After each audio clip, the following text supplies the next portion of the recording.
நேத்து இஸ்ரேலினுடைய வெளியுறவுத்துறை அமைச்சர் இந்தியா ஒரு சூப்பர் பவர் கண்ட்ரி அப்படிங்கிற மாதிரி சொல்லியிருக்காரு. அவர் சொன்னதை நீங்க ஏத்துக்கிறீங்களா? சூப்பர் பவர் கண்ட்ரியா இல்லையா? சூப்பர் பவர் அப்படின்றதுக்கான டெஃபினேஷன் என்ன? ஆபரேஷன் சிந்தூர்ல நம்ம பண்ணது it's nothing short of super power. Garib Kalyan யோஜனான்னு ஒரு திட்டத்தில் கோவிட் டைமில் எல்லாருக்கும் உணவு கிடச்சிது. சூப்பர் பவர்னு சொன்ன நாடுகள் எத்தனை பேர் பட்னியில் செத்தான்னு பாருங்க. வீழ்ச்சின்றதெல்லாம் இருக்குது. அமெரிக்காவோட வீழ்ச்சியும் இருக்குது, ட்ரம்ப்போட வீழ்ச்சியும் இருக்குது. இது ரெண்டுமே பின்னி பிணைஞ்சது. ட்ரம்ப் அவர்கள் என்ன பண்ணுறாருன்னா அமெரிக்காவோட வீழ்ச்சியை தள்ளி போட்டுறாரு. இந்துவாக இருக்கீங்க, உங்கள் ஒய்ஃப் இந்துவாக இருக்காங்க, உங்கள் 2 பசங்களும் இந்துவாக இருக்காங்க, இந்த நாட்டை நீங்கள் எப்படி ஆளுவீங்கன்னு கேட்குறாங்க. அமெரிக்கான்ற ஒரு நாடு வளர்ந்ததுக்கு 2 நாடுகள் பொறுப்பு. ஒன்று இந்தியா, இன்னொன்று சைனா. ஒரு இந்தியன் ஒரு கவுண்டியில் இருக்காங்கன்னா அவன் 20 வேலையை செய்கிறான். அமெரிக்க கனவை காமிச்சு தான் இங்கே இருக்கக்கூடிய எங்களோட இளமையெல்லாம் நான் இந்த ஊரில் இழந்திருக்கேன். நீ இப்போ அந்த திருப்பி அந்த ஏலியனாக பார்க்குற, நீ திரும்பி ஊருக்கு போன்னு சொல்கிறேன்.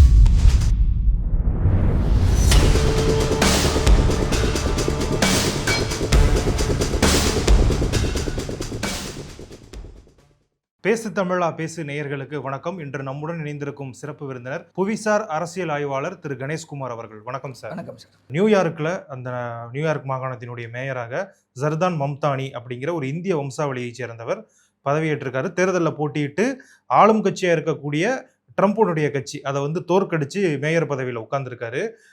தொடர்ந்து ட்ரம்ப்புக்கு எதிரான கருத்துக்களை சொல்லக்கூடிய ஒரு நபர். ஸோ நமக்கு ஒரு ஆப்ஷன் இருக்குது, ரீகால் பண்ணுறது, அதாவது அதிபரை ரீகால் பண்ணலாம் அப்படிங்கிற மாதிரி ஒரு ஆப்ஷன் இருக்குது. ஸோ அதுக்கான ஒரு அச்சாரமாக இதை நம்ம பார்க்கலாமா? தொடர்ந்து அந்த தேர்தலில் 3 இந்திய வம்சாவளியினர் ஜெயிச்சிருக்காங்க. ஸோ இதுதான் ட்ரம்ப்பினுடைய வீழ்ச்சியினுடைய ஆரம்பம் அப்படின்னு சொல்கிறாங்க. அது உண்மைதானா? வீழ்ச்சின்றதெல்லாம் இருக்குது. அமெரிக்காவோட வீழ்ச்சியும் இருக்குது, ட்ரம்ப்போட வீழ்ச்சியும் இருக்குது. இது ரெண்டுமே பின்னி பிணைஞ்சது. அதாவது ட்ரம்ப்போட வீழ்ச்சியை தான் தனியாகவோ அமெரிக்காவோட வீழ்ச்சியோ தனியாகவோ பார்க்குறேன். ட்ரம்ப் அவர்கள் என்ன பண்ணுறாருன்னா அமெரிக்காவோட வீழ்ச்சியை தள்ளி போடுறாரு.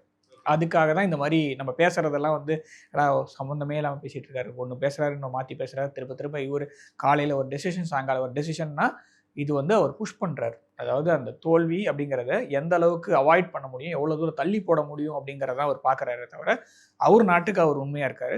அமெரிக்காவுடைய பொருளாதாரத்தை பற்றி அவருக்கு மிகப்பெரிய கவலை இருக்கிறது. அதை அவரை தவிர வேறு யாராலையும் இப்போதைக்கு செய்ய முடியாது. இது நீங்கள் திட்டினாலுமே அதுதான் உண்மை. ஸோ மொத்தமாக விழுந்துடும் அவர் பண்ணலன்னா. அவர் இந்த மாதிரி பண்ணி தான் ஓரளவுக்கு புஷ் பண்ணிட்டே வர்றார்.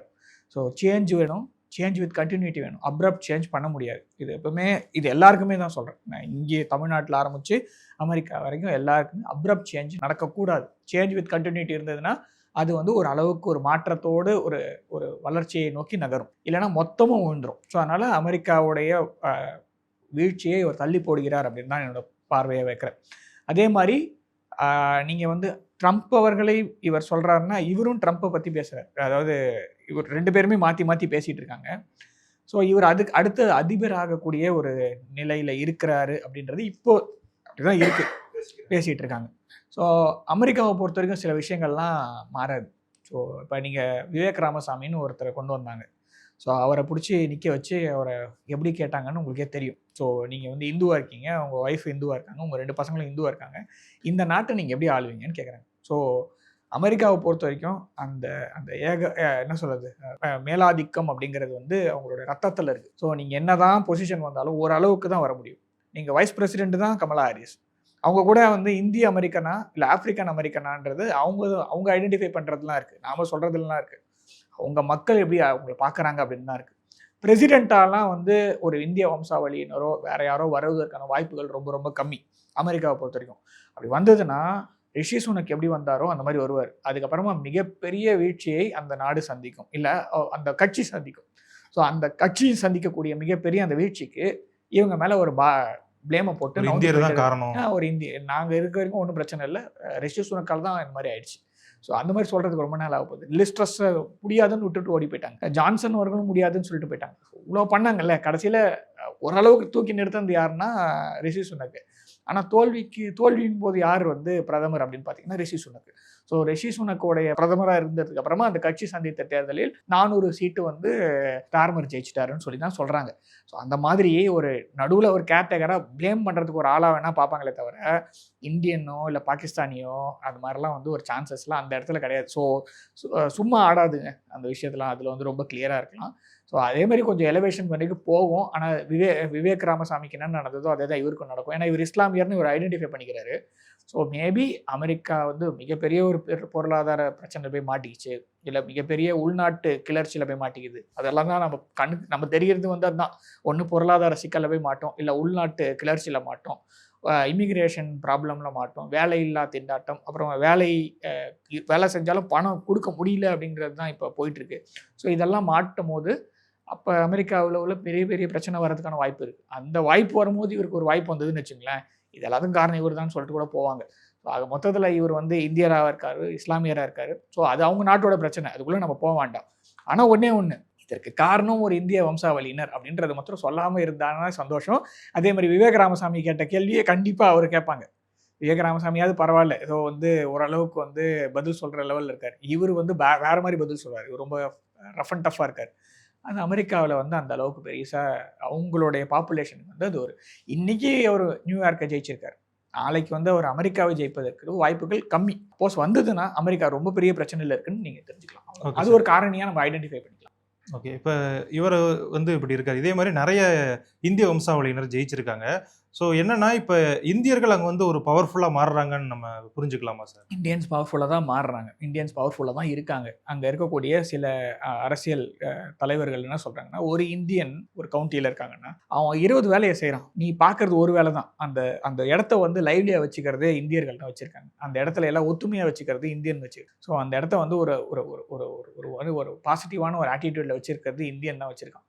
அவனை நீ எல்லாம் வெளியில் அமிச்சிட்டு நீ யாரை வச்சு இந்த இடத்த ஆட்சி செய்ய போகிறேன்னு அமெரிக்காவுடைய வெள்ளை இனம், அதாவது ஆங்கிலோ சாக்சன், யூரோப்பியன், கிறிஸ்டியன் அந்த தலைவர்களே கேட்குற கேள்வி வந்து இது தப்பு பண்ணுற நீ.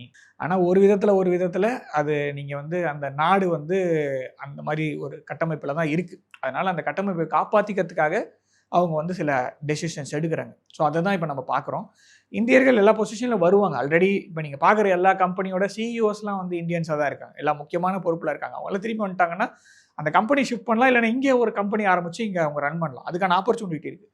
ஆனால் அங்கே இருக்கவங்களுக்கு என்ன ஆகும் அப்படின்ற கேள்வியை வந்து அந்த நாட்டு அரசியல்வாதிகள் கேட்டாங்கன்னா இந்த நாடு என்ன ஆகுன்றது பார்க்கலாம். இன்னொன்று, அமெரிக்கா அப்படிங்கிறதே வந்து எல்லா நாட்டிலேருந்து ஒரு உலகத்திற்குள்ளே ஒரு சின்ன உலகம் அப்படி தான் நம்ம பார்க்கணும். ஸோ நீங்கள் வந்து ஜெயிக்கும் போது எல்லாரும் சேர்ந்து ஜெயிச்சுட்டு தோத்த உடனே ஒவ்வொருத்தனை கைட்டி விடுறதுன்றது it's not going to work. So அது மாதிரி அமெரிக்கா வந்து டேலண்ட்ஸ் நம்பி, அதாவது சில நாடுகள்லாம் மெரிட்டோக்ராட்டிக் சிஸ்டம்னு சொல்லுவாங்க, தகுதித்தன்மை வாய்ந்த ஒரு சமூகம். சிங்கப்பூர் எடுத்துட்டிங்கன்னா நவீன சிங்கப்பூரின் தந்தை லீ குவான் யூ அவர்கள் வந்து முக்கியமான ஒரு காரணி, சிங்கப்பூர் வளர்ந்ததுக்கான காரணியாக சொல்கிறது வந்து அந்த மெரிட்டோக்ராட்டிக் சிஸ்டம் அப்படின்னு. அந்த மெரிட்டோக்ராட்டிக் சிஸ்டம் என்னைக்கு நீங்கள் ஃபெயில் ஆகுதோ அன்றைக்கி வந்து அந்த எந்த ஊர் இருந்தாலும் விழுந்துரும்னு அவரோட வார்த்தையில் சொல்லியிருக்காரு. அதே தான் இப்போ நீங்கள் அமெரிக்காவுக்கு அப்ளை பண்ணிங்கன்னா இருக்கிற மெரிட்டோக்ராட்டிக் பீப்புள் எல்லாம் வெளியே அமிச்சிட்டு just because he belongs to some race, language, religion or some other thing. So அதனால் அவன் அங்கே இருப்பான், மற்றவங்களாம் வெளியே அனுப்புன்னு சொன்னால் அந்த நாடு எங்கே போகுன்றது அந்த நாட்டுடைய தலைவர்களுக்கே தெரியும். ஸோ அதை நம்ம பற்றி நம்ம கால் பண்ணலாம். நம்ம நாட்டை எப்படி, நம்ம நாட்டிலேருந்து பிரெயின் ட்ரெயின் எப்படி குறைக்கிறதுன்னு நம்ம பார்க்கணும். இப்போதைக்கு நம்ம வந்து ஆல்ரெடி அமெரிக்கான்ற ஒரு நாடு வளர்ந்ததுக்கு 2 நாடுகள் பொறுப்பு. அது ஒன்று இந்தியா, இன்னொன்று சைனா. இந்த 2 நாடுகளும் தன்னுடைய அறிவுசார் திறமைகளை அமெரிக்காவுக்கு இழந்ததால் இந்த 2 நாடுகள் மக்கள் வந்து அங்கே போய் புலம்பெயர்ந்து இன்றைக்கி பார்த்தீங்கன்னா செமிகண்டக்டர் இண்டஸ்ட்ரியில் சைனா தான், சைனா ஆரிஜின். ஸோ என்விடியாவோட சீஃப் யாருன்னு பாருங்கள். இதே நீங்கள் மைக்ரோசாஃப்ட் பக்கம் நீங்கள் சொல்கிறீங்க இந்தியா இருக்காங்கன்னா அந்த மாதிரி செமிகண்டக்டர் சைடில் போய் பாருங்கள். ஸோ ஃபுல்லாக சைனீஸ் ஆரிஜின் இருப்பாங்க. ஸோ இது எல்லாமே 2 பக்கம் ஆரிஜின் தான் இருக்காங்க. நீங்கள் ஒலிம்பியாட் இருக்குது, இந்த வேர்ல்டு ஒலிம்பியாட் காம்படிஷன் இருக்குல்ல, சைனா நம்பர் 1, அமெரிக்கா 2வது வாங்கியிருக்கு. அந்த அமெரிக்காவோடைய டீமில் சைனீஸும் இந்தியன்ஸும் தான் இருக்காங்க. ஸோ அப்படி இருக்கும்போது முதல் 6 இடங்கள் 7 இடங்கள் வரும் சைனாவும் இந்தியாவுமா இருக்குது அப்படின்னா அப்போ நீங்கள் எந்த அமெரிக்காவை பற்றி நம்ம பேசுகிறோம் அப்படின்ற கேள்வியை அந்த நாடு தான் பார்க்கணும். அதே மாதிரி அமெரிக்கா அப்படிங்கிறது உலகத்தோட சின்ன உலகம் அப்படின்னும் போது அவர்கள் அதை ஒத்துக்கொண்டு அவர்கள் அடுத்த கட்டத்துக்கு நகர்ந்தாங்க, அந்த நாடு அப்படியே இருக்கும். இல்லை அப்படிலாம் முடியாது, நான் சைனாக்காரங்களாம் திருப்பி சைனாக்கு அனுப்புகிறேன், இந்தியாக்காரங்களாம் இந்தியா அனுப்புகிறேன் அப்படின்னா நீங்கள் எப்போ போவீங்க ஊருக்கு?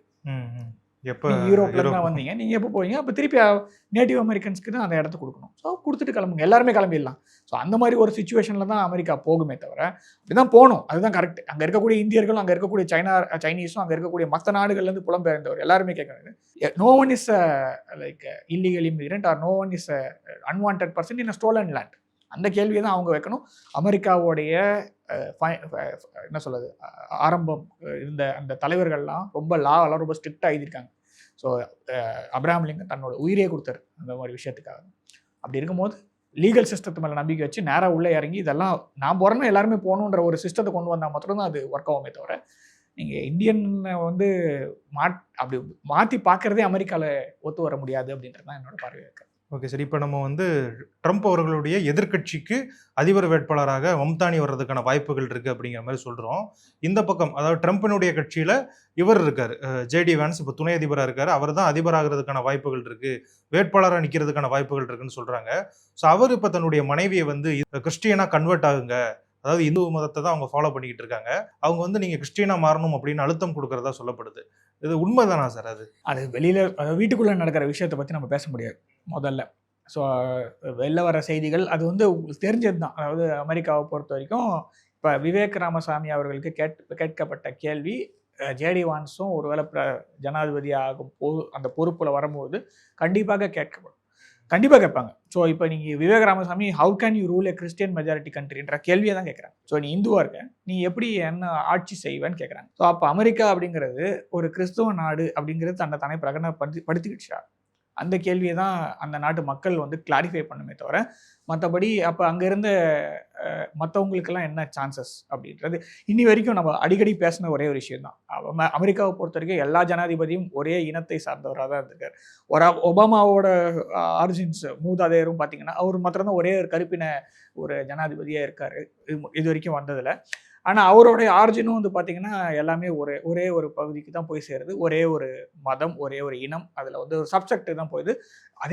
ஒரே பாலில் தான் இருக்குது. ஸோ இந்தியா மாதிரி ஒரு நாடு வந்து இப்போ தான் ஆரம்பித்து ஒரு 75 வருடங்கள் ஆகுது. இந்த 75 வருடங்களில் நம்ம எல்லா விதமான ஜனாதிபதியும் பார்த்துருக்கோம். ஸோ யாரையும் எந்த கேள்வியும் கேட்கல. அப்துல் கலாம் அவர்களுக்கு மீது நம்மளுக்கு எந்த ஒரு நீங்கள் அப்துல் கலாம் சொன்ன உடனே உங்களுக்கு வந்து அவரை வந்து ஒரு மதத்தின் அடிப்படையில் நம்ம தோணவே பார்க்க மாட்டோம். அந்த மாதிரி தான் மன்மோகன் சிங் அவர்களை வந்து நீங்கள் யாராவது யோசிச்சிருந்தாரு யாருமே தெரிஞ்சது நம்மளோட ஒருத்தராக தான் நம்ம பார்த்துருக்கோம். அந்த மாதிரி தான் ஒரு விஷயமே தவிர, அப்போ அந்த மாதிரி ஒரு கல்ச்சர் தான் அந்த நாட்டில் இருக்குது. ஸோ அப்போ அதோட ரிஃப்ளெக்ஷனாக தான் வந்து இதை நம்ம பார்க்கணும். ஸோ மாற வேண்டியது சொசைட்டி தான். அப்படி பார்த்தீங்கன்னா திருப்பி ரீசெண்டாக ட்ரம்ப்போட மகள் வந்து யூத மதத்தை சார்ந்து போயிட்டாங்க. அவருடைய ஹஸ்பண்ட் வந்து யூத மதத்தை சார்ந்து, அதனால் அவங்க யூத மதத்தை சார்ந்து அவங்க போயிட்டாங்கன்னா அப்போ அதை எப்படி எடுத்துக்கணும்? ஸோ அப்போ அடுத்த கட்டத்தில் அவங்க போவாங்களா? ஸோ இதில் வந்து மதம் சார்ந்து அரசியல் வந்து இங்கேயும் சரி அங்கேயும் சரி it's not going to work anymore. So ஆனால் அவங்க அதை ட்ரை பண்ண, அதாவது அங்கே இருக்கக்கூடிய சில பிரிவினைவாத இல்லைனா இந்த மாதிரி பேசக்கூடிய இந்த எல்லா இடத்துலையும் இந்த ஃப்ரெஞ்சு குரூப்னு இருக்கும். அந்த ஃப்ரெஞ்சு குரூப்பை சாட்டிஸ்ஃபை போனீங்கன்னா உங்கள் நாடு குட்டி சேவராகும் அப்படிங்கிறது தான் என்னுடைய பார்வையான வைக்க. இல்லை, அவங்க ஜெயிக்கும் பொழுது ஜேடி வான்ஸ் என்ன சொன்னாருன்னா, நான் என்னுடைய மனைவி வந்து இந்து மதத்தை ஃபாலோ பண்ணக்கூடியவங்க, நானுமே அந்த ஒழுக்க நெறிமுறைகளை வந்து பின்பற்றுறதுனால தான் நான் இந்த அளவுக்கு உயர்ந்திருக்கேன்லாம் சொன்னார். ஸோ அப்படிப்பட்ட ஒருத்தர் ஒரு அழுத்தம் கொடுத்ததுனால தான் இப்படி மாறி இருக்காரு.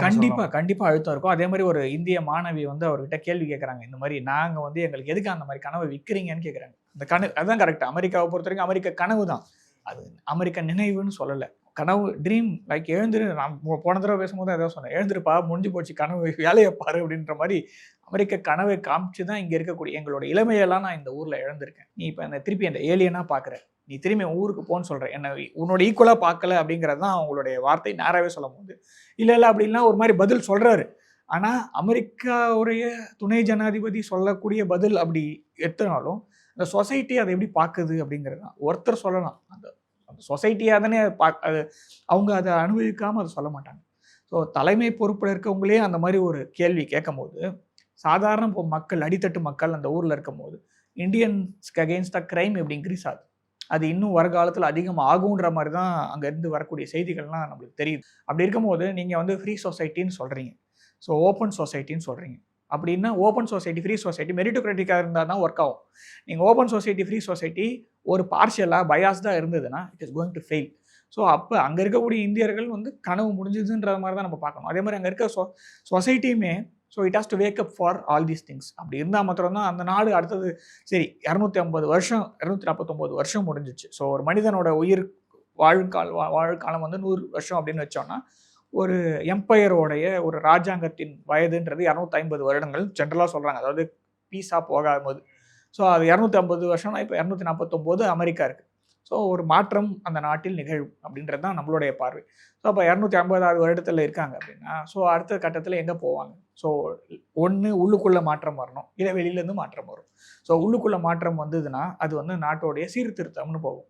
அதே உள்ளுக்குள்ளே மாற்றம் வராமல் வெளியிலேருந்து பெரிய மாற்றம் வந்தால் அது புரட்சின்னு மாறும். ஸோ புரட்சியா இல்லை சீர்திருத்தமான அமெரிக்க மக்களும் அங்கே இருக்கக்கூடிய சமூகம் தான் முடிவு பண்ணுமே தவிர நம்ம அதை பற்றி பேசலாம் அவ்வளோதான். ஏன்னா அந்த நாட்டுக்குள்ளே இருக்கக்கூடிய விஷயம், நம்ம நாட்டில் நடக்கிற விஷயத்தையே நம்ம பார்த்து பேச முடியல. சீர்திருத்தமா இல்லை புரட்சியான்றது அமெரிக்காவுடைய ஆட்சியாளர்கள் கையிலே தான் இருக்கிறது. ஆனால் இந்தியர்களையோ சீனர்களையோ லாட்டின் அமெரிக்கன் பீப்புளையோ இந்த மாதிரி ட்ரீட் பண்ணிட்டு உங்கள் சொசைட்டி இதுக்கு மேலே இந்த மாதிரி ப்ரோக்ரஸ் ஆகிறதுக்கு சான்ஸே இல்லை. இதுதான் என்னோட பார்வையான நினைக்கிறேன். நேற்று இஸ்ரேலினுடைய வெளியுறவுத்துறை அமைச்சர் இந்தியா ஒரு சூப்பர் பவர் கண்ட்ரி, பல துறைகளில் நாங்களும் அவங்களும் ஒன்றிணைந்து செயல்படுறோம், இன்னும் வளர்ச்சியை நோக்கி நாங்கள் செல்ல போகிறோம் அப்படிங்கிற மாதிரி சொல்லியிருக்காரு. ஸோ இந்த சூப்பர் பவர் கண்ட்ரி அப்படிங்கிறது அவர் சொல்கிறது. ஆனால் இந்தியாவிலே நிறைய பேர் இந்தியா சூப்பர் பவர் கண்ட்ரிலாம் கிடையாது அப்படிங்கிற மாதிரி விமர்சனங்களை வைக்கிறாங்க. அவர் சொன்னதை நீங்கள் ஏற்றுக்கிறீங்களா? சூப்பர் பவர் கண்ட்ரியா இல்லையா? சூப்பர் பவர் அப்படின்றதுக்கான டெஃபினேஷன் என்ன அப்படின்றது தான் இப்போ என்னோட திருப்பி வினா எதிர் வினாதல் அப்படின்றதுல நான் போகிறேன். சூப்பர் பவர் அப்படிங்கிறது ஒரு நாட்டோடைய மக்களுடைய அமைதி, அந்த நாட்டோடைய மக்களுடைய ஒற்றுமை, அந்த நாட்டோடைய மக்களுடைய வளம், இதை மூணுத்தையும் பேஸ் பண்ணி நீங்கள் சூப்பர் பவர் அப்படின்றது சொன்னீங்கன்னா இந்தியா சூப்பர் பவர். ஒரு நாட்டோடைய இராணுவ கட்டமைப்பு, அடுத்த நாட்டுக்குள்ள உள்நாட்டில் விவகாரங்களில் மூக்க நுழைக்கிறது, அடுத்த நாட்டை கெடுக்கிறது, அடுத்த நாட்டோடைய கரன்சியை காலி பண்ணுறது, போய் இன்டர்ஃபரன்ஸ் பண்ணிகிட்டே இருக்கிறது, இந்த மாதிரியெல்லாம் விஷயம்தான் போய் தொல்லை பண்ணிட்டே இருக்கிறது, அடுத்த நாட்டை கெடுக்கிறது அப்படின்றது தான் சூப்பர் பவர். ரவுடிலாம் சூப்பர் பவர்னு சொல்லுவோமா ஜென்ரலாக? நான் கேட்குறேன். இந்த ஒரு சொசைட்டியில் இந்த எலமெண்ட்ஸ் எல்லாம் இருக்கும். நான் பாரு, நான் யார் தெரியுமா, மேலே கை வச்சுப்பான், அவன் அமைதியாக ஒருத்தன் போயிட்டு இருப்பான், அவங்கெல்லாம் ஃபுல் பவர் இருக்கும், ஆனால் அவன் சைலண்ட்டாக போயிட்டு இருப்பான். இந்த சும்மா ஆடிட்டு ஒரு 10 பேர் இருப்பான்ல. ஸோ இப்போ அவனை சூப்பர் பவர்னு சொன்னால் அது இப்படி ஒத்து வருமோ? அந்த மாதிரி சில நாடுகள்லாம் சூப்பர் பவர்னு சொல்லிட்டு இருக்கு. இப்போ இந்தியா சூப்பர் பவராக இல்லையானா இப்போ நீங்கள் கேட்குற அளவுக்கு எல்லா பொருளும் எல்லாருக்கும் கிடைக்குதா? பொருளாதாரம் முன்னேற்றம் இருக்கா? முன்னாடி இருந்ததை விட இப்போ நல்லா பண்ணிட்டு இருக்கோமா? ஸோ இப்போ நம்ம சொன்னால் 10 பேர் கேட்குறானா? பயந்து இல்லை, அன்பினால் மதிப்புனால நம்ம கிட்டேருந்து ஒரு உதவின்னு வாங்கிட்டு அது மூலமாக ஒரு பிரதிபலன் பண்ணி அது மூலமாக ஒரு நட்பு நாடாக இருக்கானா?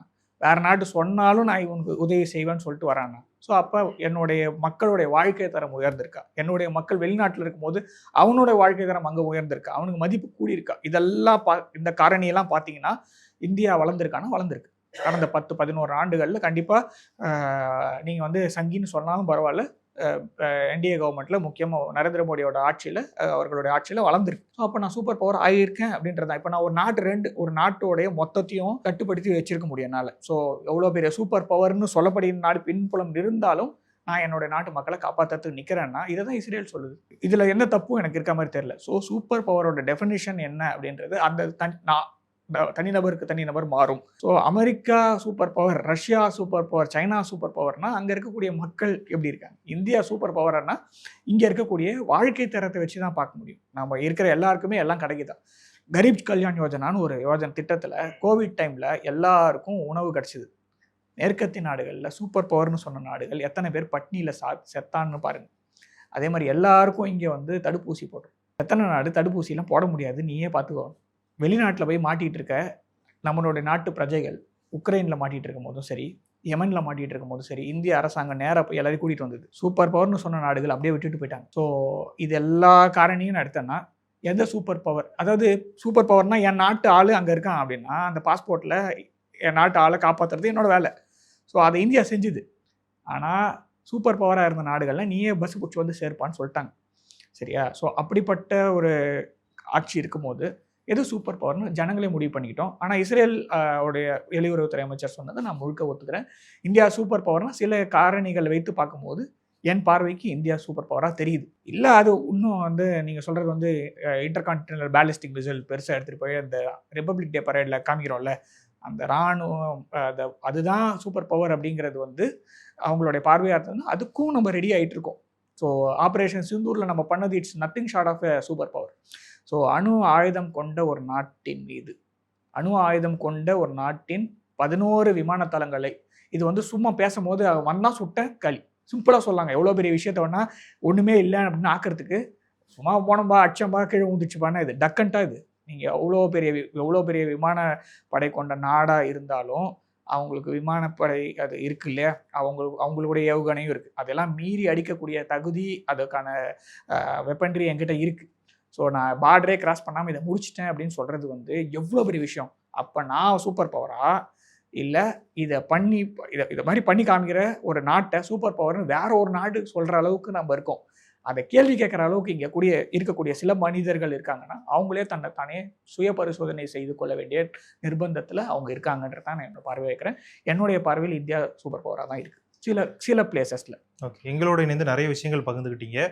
உங்களுடைய நேரத்திற்கு மிக்க நன்றி. நன்றி. ஜெயின் சார். ஜெயின். பேசு தமிழா பேசு சேனலுக்கு ஆதரவு தந்து கொண்டு இருக்கக்கூடிய பார்வையாளர்களுக்கு வணக்கம். அரசியல் ஆன்மீகம்னு மட்டும் இல்லாம இப்போ ஹெல்த்லயும் நம்ம வந்தாச்சு. ஹெல்த் சம்பந்தமான பிரச்சனைகளுக்கும் ஹெல்த் டிப்ஸுக்கும் ஹெல்த் கேருக்கும் இல்ல ஹெல்த் பத்தி ஏதாவது தெரிஞ்சுக்கணும் அப்படின்னு நினைச்சீங்கன்னா ஹெல்த் குரு சேனல் கண்டிப்பா உங்களுக்கு யூஸ்ஃபுல்லா இருக்கும். பேசு தமிழா பேசு சேனலுக்கு கொடுக்கக்கூடிய இதே சப்போர்ட்டை ஹெல்த் குரு யூடியூப் சேனலுக்கும் கொடுத்து அந்த சேனலை சப்ஸ்கிரைப் பண்ணி உங்க நண்பர்களுக்கு ஷேர் பண்ணும்படி கேட்டுக்கிறோம். நம்ம ஹெல்த் குரு சேனலோட லிங்கை டிஸ்கிரிப்ஷன்ல தரோம், மறக்காம செக் பண்ணி பாருங்க.